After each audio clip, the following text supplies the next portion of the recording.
Hey everybody, welcome back to the Maple Grove Scripture Reading Podcast. In the last thing we read through, Elihu turned directly to Job and opened his case. He called for Job's full attention, he claimed an upright heart, he grounded himself in the Spirit of God who made him, and then he extended an invitation Job hadn't received from anybody yet. Stand up and argue your case before me. He closed with the equality claim that addressed Job's deepest fear. No terror, no heavy hand. We're both clay. You can speak. Now Elihu gets to work. He opens with something none of the three friends ever did. He quotes Job. So let me read through Job chapter 33, verses 8 through 12. But you have said in my hearing, I heard the very words, I am pure, I have done no wrong. I am clean and free from sin. Yet God has found fault with me. He considers me his enemy. He fastens my feet in shackles. He keeps close watch on all my paths.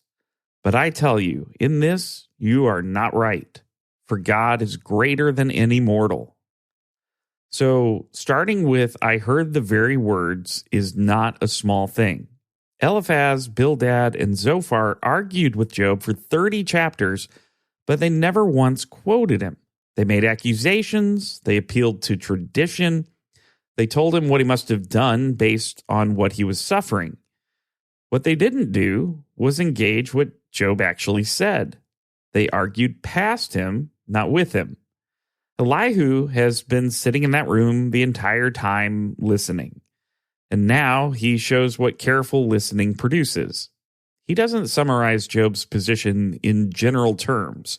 He says, I heard the very words, and then he quotes them. That changes the nature of the exchange. Elihu isn't fighting some caricature. He's engaging what Job actually put on the record. Before he can challenge the argument, he has to state it accurately, and he knows it. There's also a practical consequence for Job. When someone quotes you accurately before responding, you can't say, that's not what I meant. You can't claim they misunderstood you or twisted your words or built a version of your case you never actually made. Elihu closes that exit in advance. What he's about to challenge is what Job actually said.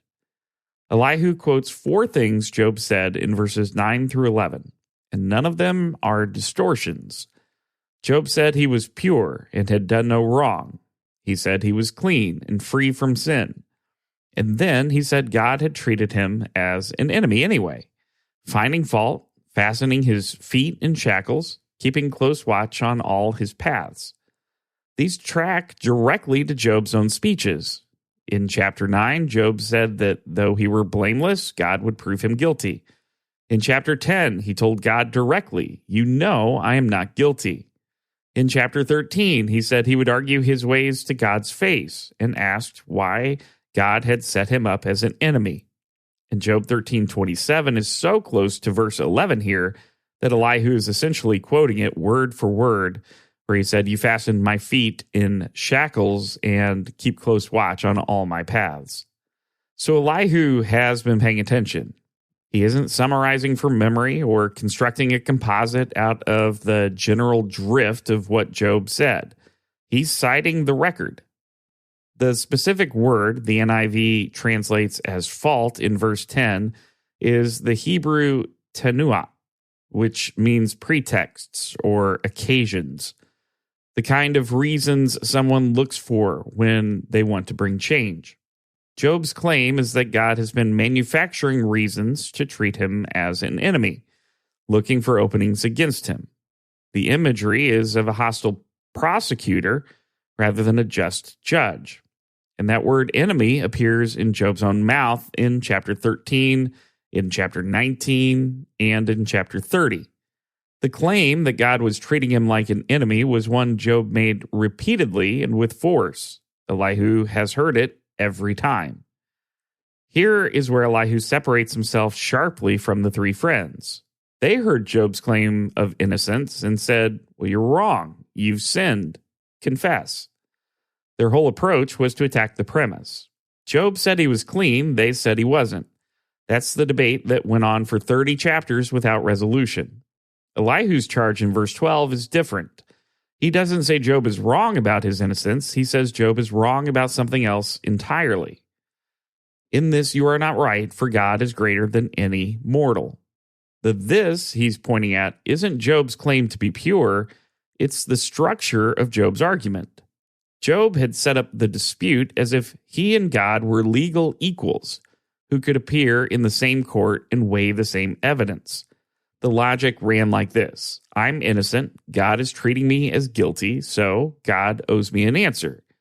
Something has gone wrong in the moral order, and God needs to account for it. Elihu's response is that framework doesn't work. God is greater than any mortal. God and Job are not two parties of equal standing before some higher court, because there is no higher court. The framework Job is using to press his case doesn't fit the actual relationship between a creature and a creator. There's a genuinely different charge from what the friends were making. They were attacking the facts of Job's case. Elihu is attacking the logic of it. It'd be easy to hear God is greater than any mortal as just a power argument. God is bigger, so you lose. But that's not really what Elihu is saying. The claim is about categories. A mortal who treats God as simply more powerful version of a human judge has misunderstood what God is. Human legal frameworks assume two parties with equal access to the evidence, equal obligation to follow the rules of the court, and a judge above them who enforces those rules. Job's been operating within that structure. His demand for a written indictment, his willingness to wear it on his shoulder, his call for a face-to-face hearing, all of it assumes that framework applies. Elihu's point is that it doesn't. Not because God is above accountability, but because the relationship between God and creature isn't the relationship between two litigants. Job can be genuinely innocent. Elihu hasn't really denied that. But he can still be wrong about the terms on which he's pressing his demands. So it's a sharper critique than it might first appear. The friends failed to make any headway because they kept insisting on facts Job could truthfully deny. Job was innocent of the specific sins they accused him of, and he knew it. They couldn't prove otherwise. Elihu is questioning something Job can't simply deny because it's about the structure of the argument rather than the content. Even a genuinely innocent man can build his case on a flawed framework, and that's what Elihu is going after. He says, why do you complain to him that he responds to no one's words? That's in verse 19, and it's really the hinge into what comes next. Job's complaint about divine silence ran through multiple chapters. In chapter 19, he said he cried out to God but got no justice. In chapter 23, he said he looked east and west, north and south, and couldn't find God. In chapter 30, he said he called out and God gave no answer. The silence wasn't some isolated grievance, it was the center of Job's suffering once the physical pain had settled in. Elihu's about to challenge that premise directly, and this verse is the hinge. His argument in the section that follows, starting in verse 14, will be that God does speak, just not always in the ways people expect or recognize. The silence Job experienced wasn't necessarily the absence of God's voice. It may have been Job not perceiving the channels God was using. That argument hasn't been made yet in his speeches. What Elihu has done here is set up the two problems he sees with Job's position.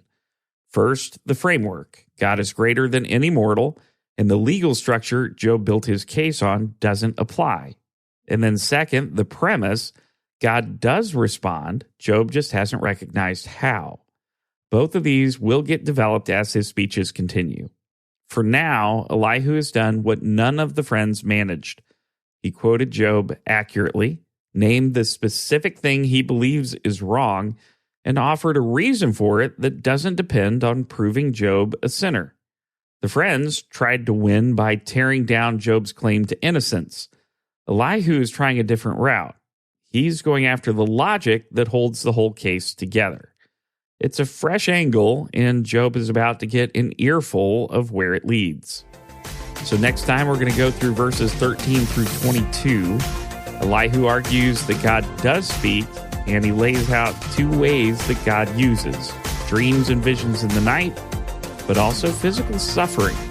And both are aimed at the same end. Hope you have a great day. We'll talk again soon. God bless.